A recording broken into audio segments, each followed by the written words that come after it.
ಮನ್ರೇಗಾ 2005 ರದ್ದುಗೊಳಿಸಲು ಕೇಂದ್ರ ಸರ್ಕಾರ ಇದೀಗ ಮುಂದಾಗಿದೆ. ಅದರ ಬದಲಾಗಿ ವಿಕಸಿತ ಭಾರತ ಗ್ಯಾರಂಟಿ ಫಾರ್ ರೋಜ್ಗಾರ್ ಮತ್ತು ಆಜೀವಿಕಾ ಮಿಷನ್ ಎಂಬ ಹೊಸ ಕಾನೂನನ್ನು ತರಲಿಕ್ಕೆ ಮುಂದಾಗಿದೆ. ಹಾಗಾದ್ರೆ ಈ ಹೊಸ ಮಸೂದೆಯಲ್ಲಿ ಏನಿರುತ್ತೆ ಅನ್ನೋದನ್ನ ಗಮನಿಸೋಣ. ಹೊಸ ಮಸೂದೆ ಮನ್ರೇಗಾ ಹೋಗಲ್ಲ, ಮನ್ರೇಗಾ ಇರುತ್ತೆ. ಮನ್ರೇಗಾ ಹೆಸರನ್ನು ಬದಲಾಯಿಸ್ಕೋತಾ ಇದ್ದಾರೆ, ಸ್ವಲ್ಪ ಚೇಂಜಸ್ ಅಲ್ಲಿ. ಈ ಹೆಸರನ್ನ ಯಾಕೆ ಬದಲಾಯಿಸ್ತಿದ್ದಾರೆ ಗೊತ್ತಿಲ್ಲ.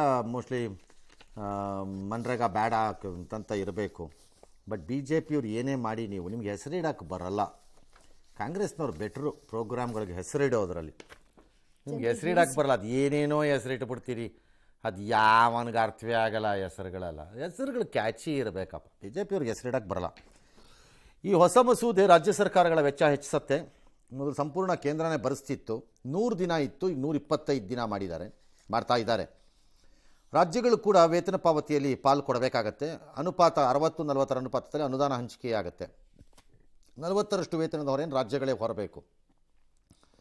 ಸದ್ಯಕ್ಕೆ 100 ದಿನ ಇರೋದು 125 ದಿನ. 125 ದಿನದ ವೇತನ ಉದ್ಯೋಗ ಶಾಸನಬದ್ಧ ಖಾತರಿ ಎಲ್ಲ ಮಾಡಿದ್ದಾರೆ, ಡ್ಯಾಶ್ ಎಲ್ಲ ಮಾಡಿದ್ದಾರೆ. ಕೃಷಿ ಹಂಗಾಮಲ್ಲಿ 60 ದಿನ ಕೊಡಬೇಡಿ ಅಂತ ಹೇಳಿದ್ದಾರೆ. ಎಲ್ಲ ಕರೆಕ್ಟಾಗಿದೆ. ಬಟ್ ಏನಕ್ಕೆ ರಾಜ್ಯ ಸರ್ಕಾರ ಕೊಡಬೇಕು ಅಂತ ತಂದಿದ್ದಾರೆ? ಕೇಂದ್ರದವರೇ ನೀವೇ ಕೊಡ್ತಿಲ್ಲ. 125 ದಿನ ಬೇಡ, 125 ದಿನ ಬೇಕು ಅಂತ ಕೇಳಿದ್ದವ್ರು ಯಾರಿಗೆ? ನಿಮ್ಮನ್ನು 100 ದಿನ ಸಾಕಿತ್ತು. ಖರ್ಚಿನ ಮೇಲೆ ಮಿತಿ ಹಾಕಬೇಕು ಅನ್ನೋ ಸಲುವಾಗಿ ಏನು ಆ ಥರ ಅನುಪಾತಗಳನ್ನ ತಂದಿರೋದು. ಏನು ಖರ್ಚಿನ ಮೇಲೆ ಮಿತಿ ಹಾಕೋದು? ಎಲ್ಲ ಅನುದಾನವನ್ನು ಕೇಂದ್ರನೇ ಕೊಡ್ತಾ ಇತ್ತು, ಕಣ್ಕಂಡ ಹಾಗೆ ಖರ್ಚು ಆಗ್ತಾ ಇತ್ತು. ಕಣ್ಕಂಡಂಗೆ ಖರ್ಚು ಮಾಡ್ತಾರೆ, ಅದನ್ನು ಟೈಟ್ ಮಾಡಬೇಕಿತ್ತು. ಈಗಲೂ ಕಂಡ್ಕಂಡಂಗೆ ಖರ್ಚು ಮಾಡ್ಬಿಡಲ್ವ? ಹಂಗಾರೆ ಇದೇನಿದು ಸರಿ ಇಲ್ಲ. ಎಲ್ಲ ರಾಜ್ಯದ ಮೇಲೆ ಎತ್ತಾಕಾದ್ರೆ ಕಾಸು ಕೊಡಲ್ಲ ನೀವು, ಟ್ಯಾಕ್ಸಿಗೆ ತಕ್ಕಂತೆ. ಡೆವಲಪ್ಮೆಂಟ್ ಪ್ರಾಜೆಕ್ಟು ಕೊಡಲ್ಲ. ಗುಜರಾತ್, ಉತ್ತರ ಪ್ರದೇಶ ಬಿಟ್ಟು ಎಲ್ಲ ನಿಮ್ಮ ಮನೆಗೆ ಎತ್ಕೊಂಡು ಓಡೋಗ್ತೀರಿ. ದಕ್ಷಿಣ ಭಾರತನಂತೂ ಹೆಚ್ಚು ಕಡಿಮೆ ದಕ್ಷಿಣ ಭಾರತವನ್ನು ಒಂದು ರೀತಿ ಜೀತದಾಳುಗಳು, ಮನೆ ಕೆಲಸದವ್ರ ಥರ ಇಟ್ಕೊಂಡಿದ್ದೀರಿ. ದುಡಿಯೋಕ್ಕಷ್ಟೇ ನೀವು ಇಟ್ಕೊಂಡಿರೋದು ದಕ್ಷಿಣ ಭಾರತದವ್ರನ್ನ, ನೇನಕ್ಕೂ ಇಟ್ಕೊಂಡಿಲ್ಲ ಅವ್ರನ್ನ. ಹಾಗಿದ್ದಾಗ ಏನಕ್ಕೆ ಬೇಕಿತ್ತಿದು? 100 ದಿನ ಸಾಕಿತ್ತು.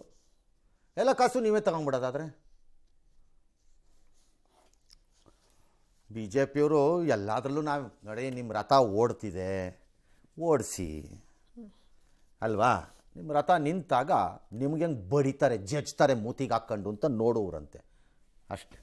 ಎಸ್, ಶಾಮನೂರು ಶಿವಶಂಕರಪ್ಪನವ್ರದ್ದು, ಅವರ ಕಾಂಗ್ರೆಸ್ನ ಹಿರಿಯ ಕಟ್ಟಾಳು, ಹಿರಿಯ ಧುರೀಣ, ದಾವಣಗೆರೆ ಮನೆಗಳಲ್ಲಿ ಇದ್ದಂಥ ಅವರ ಅಂತ್ಯಕ್ರಿಯೆ ಇವತ್ತು ದಾವಣಗೆರೆಯಲ್ಲಿ ನಡೆಯಿತು ಸರ್ಕಾರಿ ಗೌರವಗಳೊಂದಿಗೆ. ನಿನ್ನೆ ಬೆಂಗಳೂರಿನಲ್ಲಿ ಖಾಸಗಿ ಆಸ್ಪತ್ರೆಯಲ್ಲಿ ನಿಧನರಾಗಿದ್ದರು. ವಯೋಸಹಜ ಕಾಯಿಲೆಯಿಂದ ಒಂದಿಷ್ಟು ಬಳಲ್ತಾ ಇದ್ದರು, ಇಲ್ಲ ಅಂತಲ್ಲ. ಸ್ಟಿಲ್ ಮಾನಸಿಕವಾಗಿ ಭಾಳ ಗಟ್ಟಿಯಾಗಿದ್ದರು. ದೈಹಿಕವಾಗಿ ಹೆಂಗಾರು ಇರ್ಬೋದು, ಮಾನಸಿಕವಾಗಿದ್ದರು ಗಟ್ಟಿಯಾಗಿ. ಕೊನೆ ದಿನಗಳನ್ನು ಬಿಟ್ಟು ನಾನು ಹೇಳ್ತಿರೋದು. ಇವತ್ತು ಆ ಪಾರ್ಥಿವ ಶರೀರವನ್ನು ದಾವಣಗೆರೆ ನಿವಾಸಕ್ಕೆ ತೊಗೊಂಡೋದ್ರು. ಅಲ್ಲಿ ಗೌರವ ಸಮರ್ಪಣೆ ಎಲ್ಲ ಆಯಿತು. ಮತ್ತು ಅವರ ಪೂಜಾ ವಿಧಿವಿಧಾನಗಳನ್ನೆಲ್ಲ ಮಾಡಿದ್ರು. ನಂತರ ಮೆರವಣಿಗೆಯಲ್ಲಿ ಅವರನ್ನು ಹೈಸ್ಕೂಲ್ ಗ್ರೌಂಡಿಗೆ ಸಾರ್ವಜನಿಕ ದರ್ಶನಕ್ಕೆ ಕರ್ಕೊಂಬಂದರು. ಮಾಜಿ ಮುಖ್ಯಮಂತ್ರಿ ಯಡಿಯೂರಪ್ಪ, GM ಸಿದ್ದೇಶ್ವರ್, ಹಲವು ಗಣ್ಯರು, ಮಠಾಧೀಶರು ಎಲ್ಲರೂ ಪಕ್ಷವನ್ನು ಮೀರಿ, ರಾಜಕೀಯವನ್ನು ಮೀರಿ ಅಲ್ಲಿ ಸೇರಿದ್ರು. ನಂತರ ಈ ಹೈಸ್ಕೂಲ್ ಮೈದಾನದಿಂದ ಅವರ ಒಡೆತನದ ಕಲೇಶ್ವರ ಮಿಲ್ಗೆ ಅವ್ರನ್ನ ಕರ್ಕೊಂಡು ಹೋಗಲಾಯಿತು. ಅಲ್ಲಿ ಅಂತಿಮ ಯಾತ್ರೆ ನಡೆಯಿತು. ನಂತರ ಅಲ್ಲಿ ಅವರ ಅಂತ್ಯಕ್ರಿಯೆಯನ್ನು ಕೂಡ ಅವರ ಪತ್ನಿಯ ಸಮಾಧಿ ಪಕ್ಕದಲ್ಲೇ ಸರ್ಕಾರಿ ಗೌರವಗಳೊಂದಿಗೆ ಪೂರೈಸಲಾಯಿತು. ಖರ್ಗೆ, ಸಿದ್ದರಾಮಯ್ಯ, DK ಶಿವಕುಮಾರ್, ಅಶೋಕ್, ವಿಜಯೇಂದ್ರ ಎಲ್ಲರೂ ಭಾಗವಹಿಸಿದರು. ಇದಕ್ಕೆ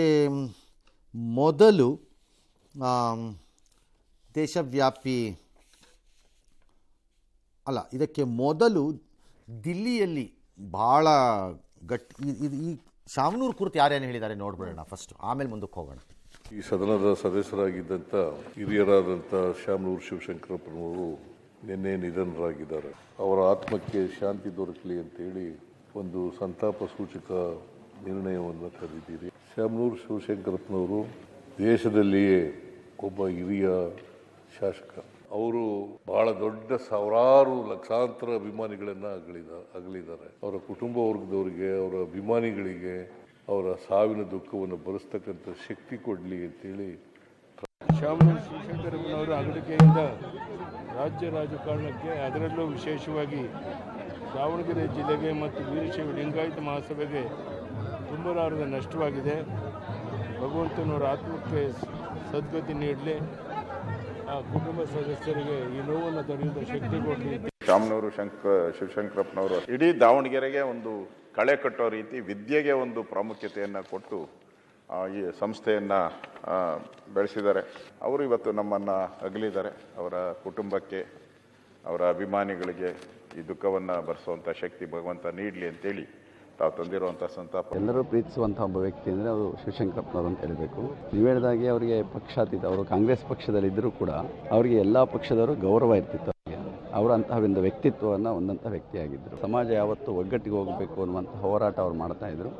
ಅವರೊಂದು ಸೇತುವೆಯಾಗಿ ಶಕ್ತಿಯನ್ನಾಗಿ ಕೆಲಸವನ್ನು ಮಾಡಿದಂತಹ ಬಹಳ ಇದೊಂದು ಬಳಸಲಾಗಲು ನಷ್ಟ ಆಗಿದೆ. ಶಾಮನೂರು ಶಿವಶಂಕರಪ್ಪನವರು ಶತಮಾನದ ಅಂಚಿನಲ್ಲಿದ್ದಂತಹವರು, ಶತಮಾನವನ್ನು ಪೂರೈಸ್ತಾರೆ ಅಂತಕ್ಕಂತಹ ವಿಶ್ವಾಸ ಎಲ್ಲರಲ್ಲೂ ಇತ್ತು.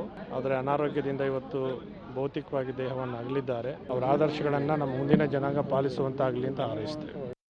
ಶಾಮನೂರು ಶಿವಶಂಕರಪ್ಪನವರು ತಮ್ಮ 95ನೇ ವಯಸ್ಸಿನಲ್ಲಿ ಲಿಂಗೈಕ್ಯರಾದ ವಿಷಯ ತಿಳಿದು ಅತ್ಯಂತ ದುಃಖವಾಯಿತು. ಅವರ ಅಗಲಿಕೆಯಿಂದ ಏನು ಸಮಾಜ, ನಾಡು, ರಾಜಕೀಯ ಕ್ಷೇತ್ರ ಬಹಳಷ್ಟು ನಷ್ಟವನ್ನು ಅನುಭವಿಸ್ತಾ ಇದೆ. ಶಾಮನೂರು ಶಿವಶಂಕರಪ್ಪನವರ ಪರಮ ಪವಿತ್ರ ಆತ್ಮಕ್ಕೆ ಭಗವಂತ ಚಿರಶಾಂತಿಯನ್ನ ಅನುಗ್ರಹಿಸಲಿ. ಜೀನಿ ಸ್ಲಿಮ್ ರೆಫರ್ ಮಾಡ್ಬೇಕಾದ್ರೆ ಕಾರಣ ಏನಂದ್ರೆ ವೇಟ್ ಲಾಸ್ ಸಲುವಾಗಿ ನನ್ ಬಾಳ ಜನ ಕೇಳಿದ್ರು. ಫಸ್ಟ್ ನಾನ್ ತಗೊಂಡು ನನಗೆ ರಿಸಲ್ಟ್ ಬಂದ್ಮೇಲೆ ಆಮೇಲೆ ನಾನು ಜೀನಿ ಸ್ಲಿಮ್ ಇನ್ನೊಬ್ಬರಿಗೆ ಪ್ರಿಪೇರ್ ಮಾಡಿದ್. ಸುಸ್ತಾಗೋದು ಕಡಿಮೆ ಆಯ್ತು, ವೀಕ್ನೆಸ್ ಅದು ಏನೂ ಇಲ್ಲ, ಪೂರಾ ಹೆಲ್ದಿ ಅದೇನೆ. ವೇಟ್ ಜಾಸ್ತಿ ಇರೋರಲ್ಲಿ ಏನೇ ಡೌಟ್ ಇಲ್ಲದೆ 100% ಬಳಸಬಹುದು. ಪ್ರತಿದಿನ ನಮ್ಮ ಜೀನಿ ಸ್ಲಿಮ್ ನ ಯೂಸ್ ಮಾಡಿ ಯಾವುದೇ ಸೈಡ್ ಎಫೆಕ್ಟ್ ಇಲ್ದಂಗೆ ನೀವು ಸಣ್ಣ ಆಗ್ತೀರಾ. ದೇಶಾದ್ಯಂತ ಹವಾಮಾನದಲ್ಲಿ ಭಾರಿ ವ್ಯತ್ಯಾಸ ಆಗಿದ್ದರಿಂದ ಇವತ್ತು ದಿಲ್ಲಿನಲ್ಲಿ ವಿಪರೀತವಾದ ಮಂಜು ಮತ್ತು ಅದೇ ಅವ್ರದ್ದು ಇದೆಯಲ್ಲ ಹಣೆ ಬರಹದ ಹವಾಮಾನ ವೈಪರೀತ್ಯ ದೇಶವನ್ನು ಆಳುವ ರಾಜಧಾನಿಯನ್ನು ನೆಟ್ಟಿಗಿಟ್ಕೊಳ್ಳೋಕ್ಕಾಗದೇ ಇದ್ದವರೆಲ್ಲರೂ ಬಂದು ನಮಗೆ ಪಾಠ ಮಾಡ್ತಾರೆ.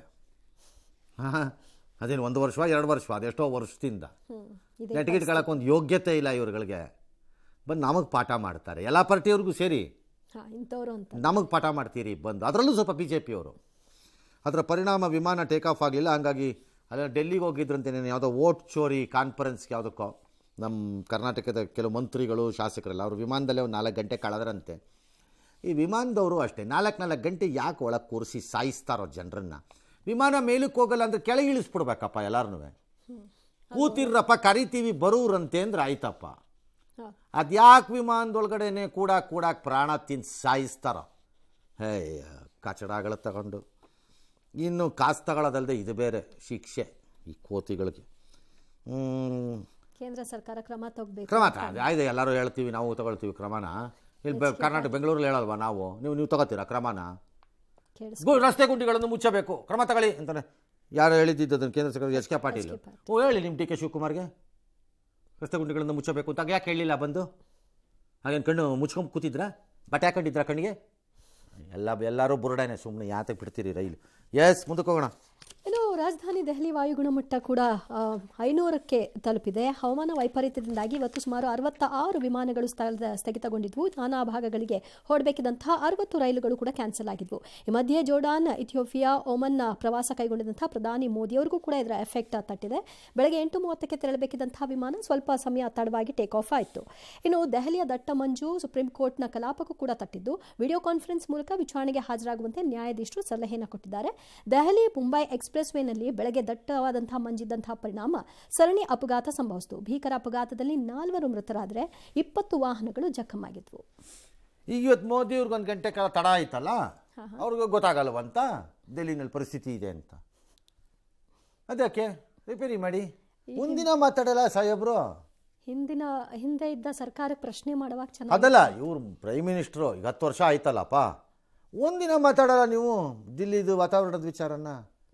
ಬೇರೆ ಊರಲ್ಲಿ ಯಾವ್ಯಾವುದೋ ದೇಶದೆಲ್ಲ ಮಾತಾಡ್ತೀರಿ, ಅದಾದ ಇನ್ಯಾವುದೋ ರಾಜ್ಯದ ಪರ್ಯಾವರಣ ಅನ್ಕೊಂಡು ಭಾಷಣ ಬಿಗಿತೀರಿ. ಅದ್ಯಾಕೆ ಮಾತಾಡಲ್ಲ ಡೆಲ್ಲಿದು? ನಿಮಗೂ ನಾಚಿಕೆ ಅನ್ಸಲ್ವಾ ಅಲ್ಲಿ ಡೆಲ್ಲಿನಲ್ಲಿ? ಅನುಭವಕ್ಕೆ ಬಂದರು. ನೀವೇ ಅನುಭವಿಸಿದ್ದೀರಲ್ಲ, ಏನೂ ಮಾಡ್ತಾ ಇಲ್ಲ.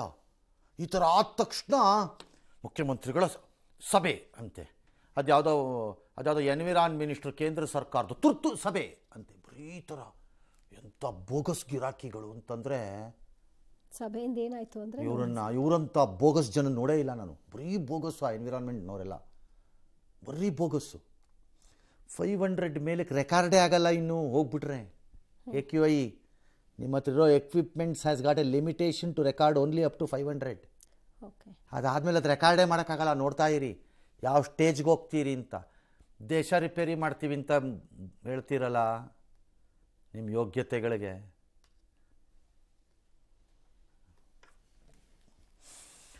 Beijing face the same problem. Not that ಬೇರೆ ಸಿಟೀಸ್ ಇದನ್ನು ಫೇಸ್ ಮಾಡಿಲ್ಲ ಅಂತಲ್ಲ, ಮುಖಾಮುಖಿ ನೋಡಿದ್ರೆ ಬಡ್ದಾಕ್ಬಿಟ್ರು ಎಲ್ಲನೂ ಅಲ್ಲಿ.